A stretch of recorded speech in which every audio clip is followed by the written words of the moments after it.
Hello, আসসালামু আলাইকুম। আশা করি সবাই ভালো আছেন।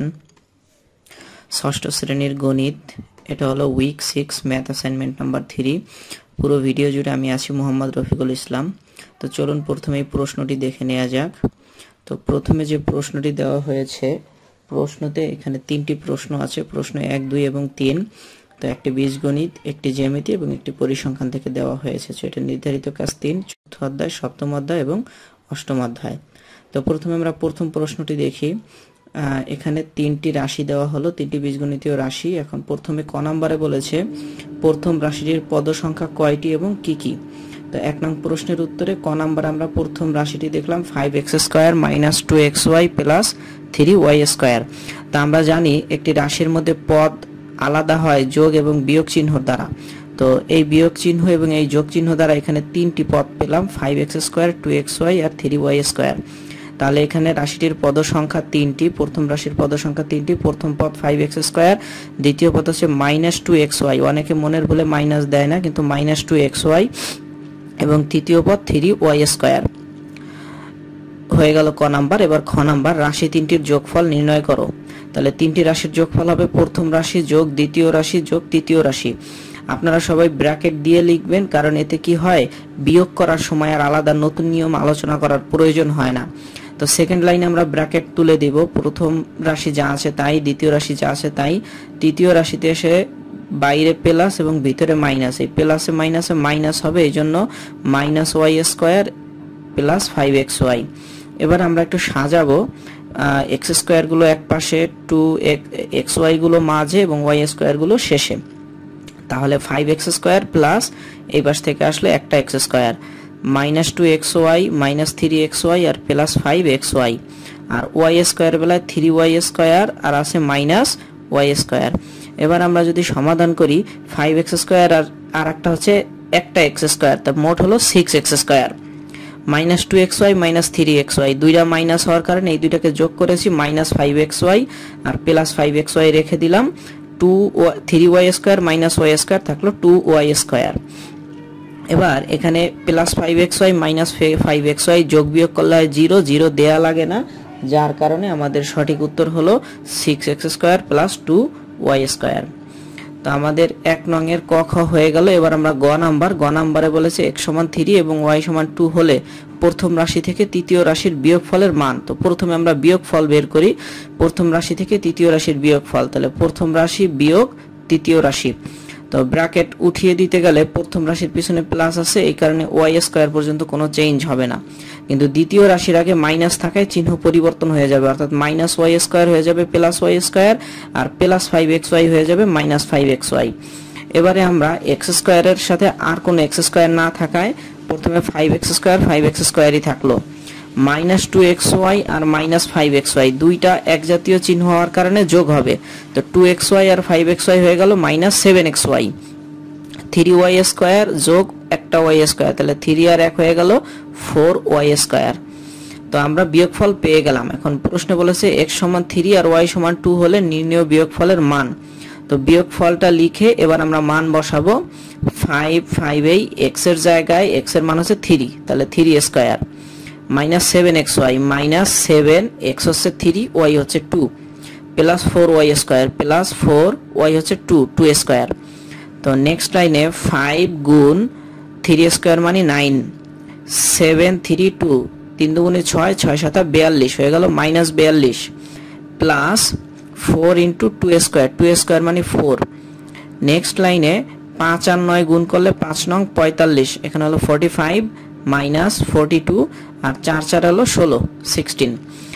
এবারে আমরা 45 এবং 16 হচ্ছে প্লাসে আর 42 হচ্ছে মাইনাসে, তাহলে প্লাস দুইটা থাকার কারণে প্লাস দুইটাকে আমরা ফার্স্টে যোগ করে নেই। তাহলে 45 এবং 16 এই দুইটা যোগ করলে হবে 61, 61 থেকে 42 বিয়োগ, তো 42 বিয়োগ করলে থাকলো 19, তার মানে হচ্ছে গ নাম্বারের উত্তর হচ্ছে 19। আমাদের 1 নং হয়ে গেল। এবার আমাদের 2 নং একটা জ্যামিতির কথা বলেছে যে এবিসি কোণ 60 ডিগ্রি, এবিসি কে চাঁদার সাহায্যে অঙ্কন করো।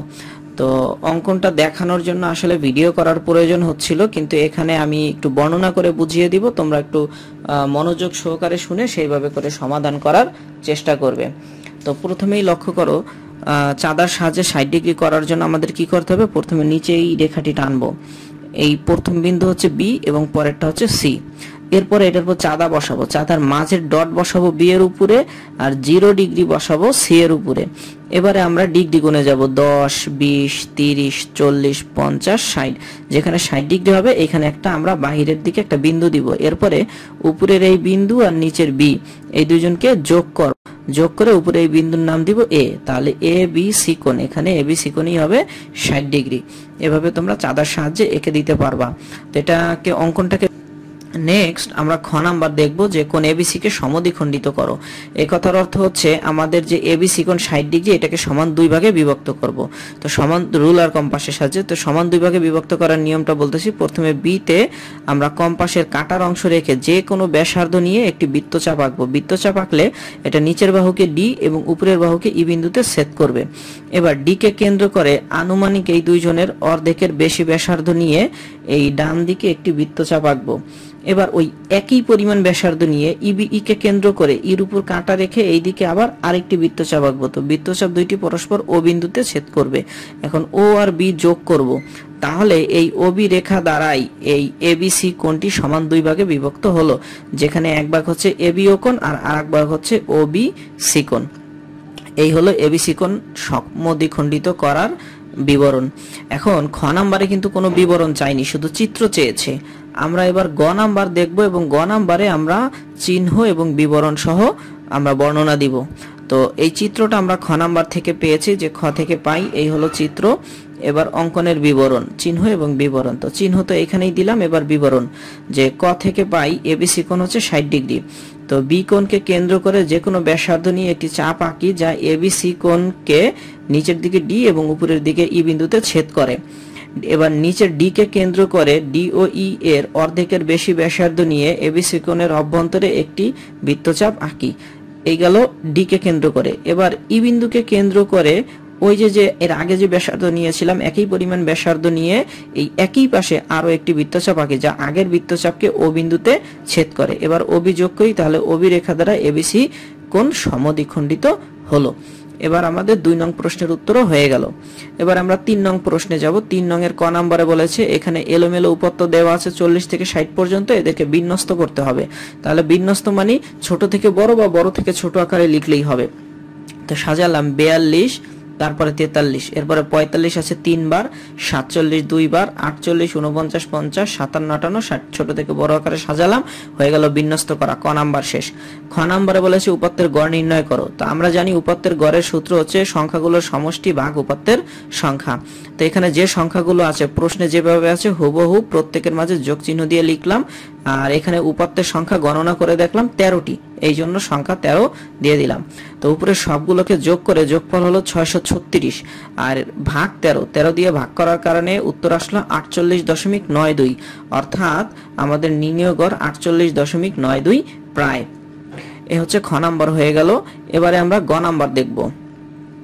গ নাম্বারে বলেছে মধ্যক ও পরিচূরক নির্ণয় করো। তো প্রথমে আমরা মধ্যক নির্ণয় করব।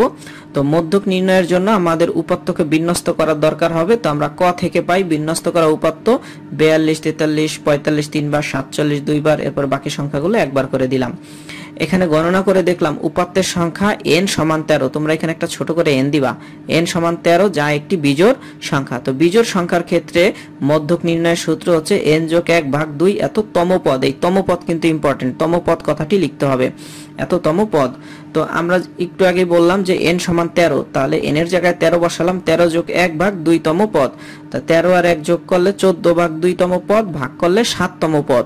তো এখান থেকে গণনা করি 7 নাম্বার, প্রথম পদ 42, দ্বিতীয় পদ 43, তৃতীয় পদ 45, চতুর্থ 45, পঞ্চম 45, ষষ্ঠ 47, সপ্তম 47। তার মানে 7 তম পদের মান হচ্ছে 47, অর্থাৎ নির্ণয় মধ্যক হচ্ছে 47। মধ্যক নির্ণয় হয়ে গেল। এবার আমরা প্রচুরক নির্ণয় করব। প্রচুরক নির্ণয় করাটা সহজ, এটা উপরের লাইনের মধ্যে অলরেডি বলা হয়ে গেছে যে উপাত্তের মধ্যে 45 আছে 3 বার, 47 আছে 2 বার, আর বাকি সকল সংখ্যা 1 বার আছে।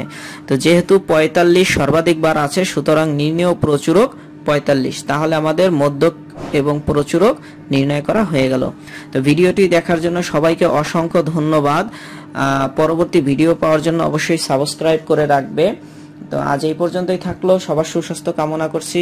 আসসালামু আলাইকুম, আল্লাহ হাফেজ।